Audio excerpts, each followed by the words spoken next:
نسوفي سون نروح لشاقويس ثلاثة تدولت لنا بزريك 16 نتفسكا نغا كونتار نعدى سيشنا غير الفن لي زار بلاستيك ثورا نعدي غير ثيرا وكي دي سما مقران دي سكلا تزايريث يورانس فرانسيس وكي ذمس مصطفى بن فضيل نفرح حتى سميت الذي نغفن ميرث يمي دريد غير تنوفكي نغفن ميرث ميرسي دو نوزافوار اونوري ستيلين نخيذنا مس مصطفى بن فضيل شوت ندي فيسكا يجد نهجس قصا.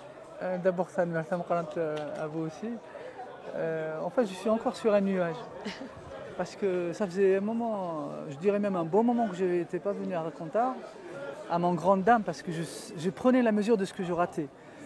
J'en recevais des échos à travers la presse, à travers Facebook, à travers tout ce que les gens partageaient. On sentait que c'était, comme on dit en anglais, the place to be. Sauf que c'est pas mondain. C'est ça qui est génial. C'est-à-dire c'est pas... Pour une fois, on a un événement sans... C'est pas le festival de Cannes, voilà. Oui. C'est vraiment populaire. Un grand événement dans un petit village. C'est accessible, voilà. Oui. C'est un concept absolument unique qui devrait d'ailleurs, on en parlait tout à l'heure à la conférence, inspirer justement tous les gens qui gravitent autour du mot culture, c'est-à-dire comment articuler la culture, la population et un territoire, lui donner une inscription sociale et susciter un engouement pareil, genre il est un peu plus de 10 heures du soir, il y a autant de monde, oui. Il y a des processions, il y a de la musique encore, partout, oui. Il y a énormément d'œuvres qui sont faites au pied levé comme ça. Et les gens sont heureux. Couplées aussi à des choses un peu plus élaborées. Oui, tout à fait. Donc on a cet amalgame qui est absolument génial. Et donc, je ne peux dire que Thanmirth à Racontar, Thanmirth au village de Sahel, parce que oui. Ce sont eux, après tout, qui nous reçoivent. Tout à fait. Ce sont nos chers hôtes.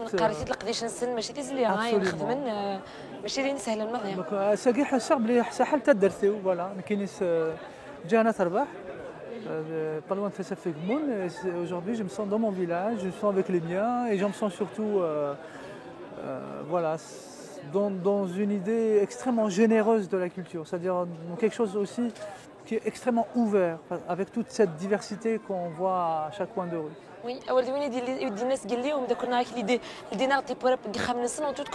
c'est ça. Il faut voir la façon Non, il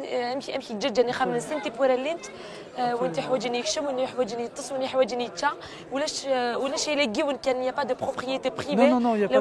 Voilà, toutes les portes sont ouvertes et tous les cœurs sont ouverts et je pense que c'est, in fine, c'est ça justement peut-être l'une des incarnations de ce qu'on appelle le vivre ensemble. Tout simplement là, vraiment, on le vit, on le sent, on le touche, c'est absolument unique. Donc je me sens vraiment privilégié de vivre ce moment. Oui, merci Mas Ben Fodil. أتمنى avec une sur les titres Poini Uraya que les Mas Ben Fodil sa Zardan ou sa archéologie du chaos amoureux. Du chaos, oui. Et nous avons aussi Body Writing qui est votre dernier roman. C'est ça, oui. Il est sorti en novembre 2018 chez Balzac. Donc, Nslat Gili Oussalaginek qui était très passionnant.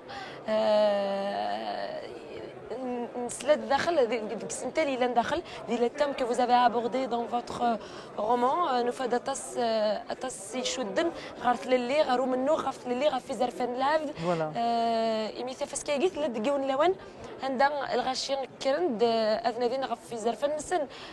donc nous sommes en plein lutte, en plein contestation populaire. Oui, oui. Pensez-vous que ce genre d'activité, ce genre de festivité, ce genre de festival puisse contribuer d'une manière ou d'une autre et le mouvement populaire et gay qui est en train de se vivre actuellement en Algérie?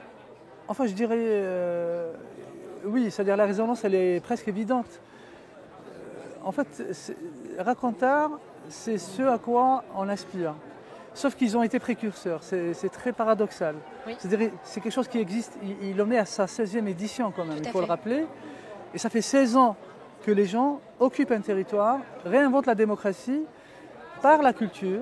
Donc, par exemple, il y a l'émission de notre ami Touré Ayad de la République des Arts. On est vraiment dans la République des Arts, sauf qu'on n'est pas dans quelque chose qui concerne dans l'entre-soi des artistes, c'est-à-dire c'est quelque chose qui intègre la citoyenneté, avec une organisation, une économie, un mode de fonctionnement, un management, une gouvernance aussi qui rappelle qu'on peut faire aussi gérer, c'est-à-dire les affaires publiques, l'intérêt général, d'une manière très très simple, en incluant le maximum de monde, et où le citoyen se trouve au centre du dispositif.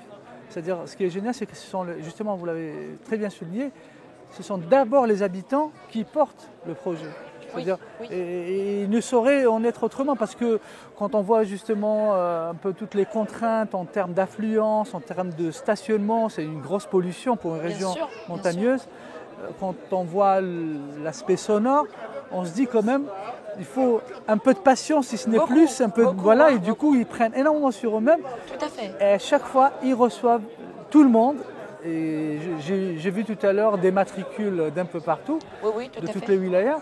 On se dit maintenant, les gens viennent spécifiquement, ils prennent, comment on dirait, leur ticket pour venir à Racontar. Tout à fait, ils ramènent leur tente et... Voilà, et pour faire la jonction justement avec le mouvement du 22 février, on se dit, on est tous un peu à la recherche de cette autre Algérie qui nous accepterait tous dans notre diversité, dans nos différences.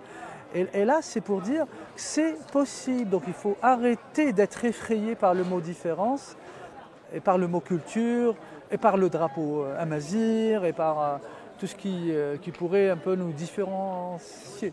Parce que la différenciation, c'est ça aussi qui fait que l'être humain existe. Il existe par ce qui le caractérise. Et là, toutes les expressions qu'on a vues, elles cohabitent pacifiquement, d'une très très belle manière. Voilà. Oui.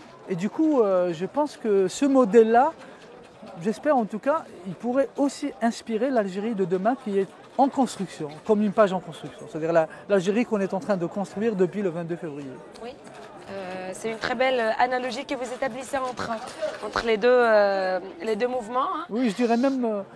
J'ai failli utiliser le mot utopie, mais je me dis, mais on y est, regarde, le sol on le touche, tout à fait. On est en train de tourner cette émission en plein air, il n'y a personne qui nous interdise, qui nous demande une autorisation de tournage. Je salue ce monsieur, je ne connais pas. Oui. Depuis que je suis arrivé, je fais la bise à tout le monde. Je me sens dans une fête sur le à mes parents. Voilà. C'est juste exceptionnel. Pourtant, je ne suis pas en fait... de nature, on va dire, à supporter le vacarme, parce que voilà, j'aime bien un peu, surtout quand je venais en Kabylie dans ma prime enfance, pour voir ma grand-mère par exemple, je venais surtout aussi pour me reposer du boucan urbain. Mais là, ce boucan, pour le coup, je le trouve très très bénéfique. Mon oreille et mon cœur arrivent à s'y habituer, et je me sens vraiment dans quelque chose en fait qui est de l'ordre de la réinvention de ce qu'est être algérien, parce que de voir autant de génie, parce que vraiment, j'exagère à peine, il y a de la créativité partout. Dans tous les domaines. Hein, je prends des claques depuis le début, depuis que je suis monté, pourtant c'était pentu. Oui, vraiment. Et j'avais le sourire comme ça, il faisait 50 degrés. Et là, je me dis, on n'est pas dans l'utopie, non, on est dans quelque chose de très, très solide, très, très... D'ailleurs, de tenir, Hassan Metref que je salue et Denis Martinez qui a monté ce truc, et je tiens, j'ouvre une parenthèse pour saluer toute l'équipe de Racontar, et vous qui, depuis 10h du matin à peu près, vous enchaînez les conférences, et il faut le faire. Et donc je me dis, voilà, cette chose qu'ils ont inventée, je pense, elle devrait vraiment inspirer plein de monde. Et j'espère vraiment qu'il y aura des Racontars partout en Algérie. Bah, on l'espère, et les Racontars espèrent surtout recevoir et accueillir des gens comme vous, des gens qui sont réceptifs, des gens qui ont plus à donner qu'à prendre. Mais en fait, j'imagine que vous le savez, puisque vous êtes au cœur de cette aventure, les gens ne demandent qu'à venir en fait. Oui, parce qu'on a un sentiment parfois que peut-être que certains artistes ou certains écrivains ou des acteurs, on va dire, du monde de la culture pourraient avoir, voilà... Oui. Dire on a des exigences, on a des caprices, on demande des standards ou des standings. Moi je pense que tout le monde serait heureux d'être là, c'est une expérience à vivre au moins une fois par an. Et vraiment, Je suis d'ailleurs triste que mes enfants ne soient pas là et ma femme, parce que d'ailleurs tout à l'heure je disais à ma femme, voilà, il faut le vivre, il faut vraiment venir, il faut le faire. Moi c'était juste parce que en fait, les contraintes ont fait que voilà, on ne pouvait pas venir tous ensemble, mais je pense que c'est vraiment une expérience à vivre pour tout le monde, parce que c'est incroyable comme ça peut revigorer, ça peut réanimer l'intérêt, pas spécifiquement pour la chose culturelle, mais même pour l'espace public, par exemple. L'occupation de l'espace public, façon Racontart, c'est une marque déposée. Moi, j'ai vécu ça avec beaucoup de bonheur et un tout petit point de tristesse et de jalousie dans un festival qui s'appelle Dream City à Tunis, qui était monté par mes amis qui s'appellent Sofiane et Selma Wissi, qui a pris sur la vieille ville de Tunis. Après, ils ont même fait ça à Sfax et tout. Et je me disais pourquoi, d'ailleurs, on en a même parlé comme ça en rigolant, mais en rigolant à peine, c'était de se dire vivement un Dream City à Alger. Oui. Et là, de voir ça justement, bonjour, ici, avec justement beaucoup de professionnalisme, c'est ça aussi qu'on doit souligner, c'est que les choses sont vraiment réglées au millimètre, sachant que l'affluence dépasse tout le monde, c'est-à-dire elle dépasse l'organisation, elle dépasse les capacités du village, et pourtant, il n'y a pas de drame, sachant que nos autorités, pour un oui, pour un non, elles s'alarment, et là, tout se passe super bien, il n'y a pas un flic dans la rue, il n'y a pas de gendarmerie. C'est tout le monde qui... Chacun est maître de lui-même. Voilà, il y a une autogestion incroyable, incroyable. C'est pour ça que je dis, ça devrait aussi inspirer l'Algérie post-22 février. Une Algérie en paix. En paix, voilà, en paix, c'est ça. Oui. En paix, les gens sont heureux, ils se parlent, ils font plein de trucs ensemble et ils sont... voilà, je pense que c'est vraiment l'un des rares moments, en tout cas, où j'ai senti vraiment le mot paix se poser sur ma peau et me caresser. Voilà, c'est vraiment merci pour tous ceux qui ont créé cet événement. Oui. Bah, je porte un témoignage. En effet, nous recevons des dizaines, si ce n'est des centaines de jeunes qui viennent tous les jours demander s'il est possible d'être hébergés, s'il est possible de rester ici du début jusqu'à la fin du festival, oui. Qu'ils soient artistes ou pas, ils ont envie de vivre ça, de vivre cette aventure, et en plus, ça suscite des vocations. Je vois partout ça suscite tout des gens qui sont un peu timorés, qui sont un peu intimidés. C'est normal, on arrive sur la pointe des pieds, on ne sait pas trop si on peut trouver sa place. Il y a parfois ce que j'appelais tout à l'heure un brouhaha festif. Oui. On ne sait pas si sa parole peut se poser. Oui. Et pourtant, on trouve tous les talents sont permis. Ça aussi, c'est un autre niveau de démocratie. C'est-à-dire, oui. Tu sais faire n'importe quoi, même si tu ne sais rien faire, tu sais déjà claquer des mains. Déjà, tu peux claquer des mains, tu peux faire la fête, voilà, tu peux danser. Ça donne énormément de confiance pour les jeunes. Hein. Avoir de la confiance en soi, je pense que c'est ce qui manque aussi chez nous. C'est ça. Oui. Et je pense que c'est quelque chose justement qui peut booster énormément de talents. Oui. Et en même temps, sur le plan économique, c'est aussi un modèle à prendre en exemple, parce que quand je vois ce que ça génère justement comme emploi direct ou indirect, oui. On se dit voilà, c'est-à-dire c'est la preuve que la culture, c'est pas que du blabla, c'est pas que des rêveurs, ce n'est pas que du folklore. C'est pas que des voilà. Même oui. Si je me réclame, j'ai 50 ans, je continue à mener une vie de bohémien. Mais voilà, c'est-à-dire il y a la bohème, d'accord, mais aussi il y a aussi des emplois, il y a des foyers qui vivent de ça. Et si on avait un tout petit peu d'audace pour généraliser ce concept, je pense que la culture ferait vivre énormément d'Algériens. Et ça aussi, c'est quelque chose vraiment à méditer. Tout à fait, oui. Si vous deviez rajouter comme ça un dernier mot, que ce soit pour les villageois, que ce soit pour le festival lui-même. Je ne vais pas dormir ce soir, parce que même si mon corps il commence un peu à m'envoyer un signal, mais je pense que ça aussi, c'est la magie de Racontart, c'est qu'on enchaîne les festivals, on enchaîne les spectacles, on enchaîne... l'esprit du Racontart, comme on l'appelle. Voilà, c'est ça. Oui. Et, par exemple, tout à l'heure, j'ai vu 3, 4, 5 genres musicaux sur 300 mètres. Oui. J'ai vu des gens jouer du blues, à côté il y avait des gens qui jouaient du Idi, ensuite on a entendu Achouir, oui. Voilà. Et on va comme ça, on est transporté sur un nuage, et j'ai pas envie que ça s'arrête, et je n'ai même pas envie de penser à demain en me disant c'est déjà la clôture. Vous serez en forme pour la clôture. Oui. Donc j'espère que ce rêve durera le plus longtemps possible, et que aussi j'espère que la nouvelle Algérie, Inch'Allah, qu'on va construire, écoutera aussi les gens de Racontart. parce qu'ils ont, je pense, des choses à dire sur comme je disais, perspectives la manière à- de fabriquer la culture, mais pas que. Et je pense aussi qu'ils ont besoin d'un tout petit peu d'aide parce que je pense que les gens prennent beaucoup, beaucoup sur eux. Oui. Je ne connais pas très bien les détails de comment ça s'articule. Sur le plan financier, Une sur le énorme plan subvention, organisation derrière, hein. voilà, est-ce qu'ils sont soutenus? J'imagine Un qu'ils sont énorme soutenus travail. en minimum. Oui. Mais je pense que les communes, par exemple, à l'échelle locale, les élus qui portent ce genre de projet, je pense qu'ils doivent être soutenus.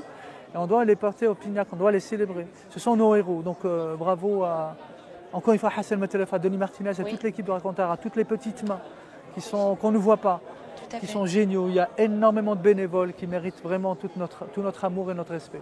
Et à Tanina, bien sûr. Merci beaucoup.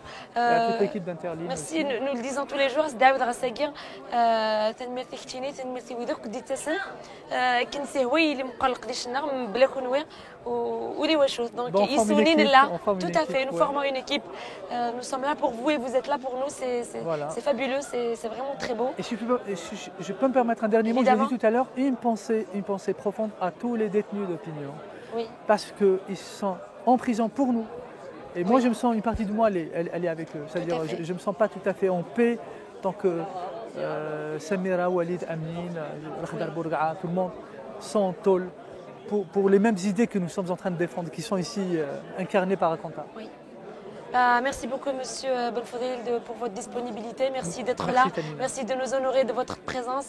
Nous espérons être à la hauteur de vos attentes. Et nous Vous espérons l'êtes que vous resterez amplement. ici Vous avec l'êtes nous jusqu'à la amplement. fin du festival. Merci beaucoup. C'est un Merci honneur à d'être vous. avec vous, avec tous les participants, tous les visiteurs, tous ceux qui sont ici avec nous. تنمرتنون يمد قميد نغل متجرن تذويل البوستات تنمرتي وذاك يغدف كان فوس المعونات تنمرتي ودي وسنا غزرن تنمرتي ودي كان زالي القديش الناغي وذاك إلى نيرنا نملي لي دون دي يتفسكا سكوز ديال الدون نغلا Bien sûr, سكوز ah oui, oui, je 2022 pense, تزريك نعطي 17 قيمة يزنا نحوجيكم تنمر oui, tellement.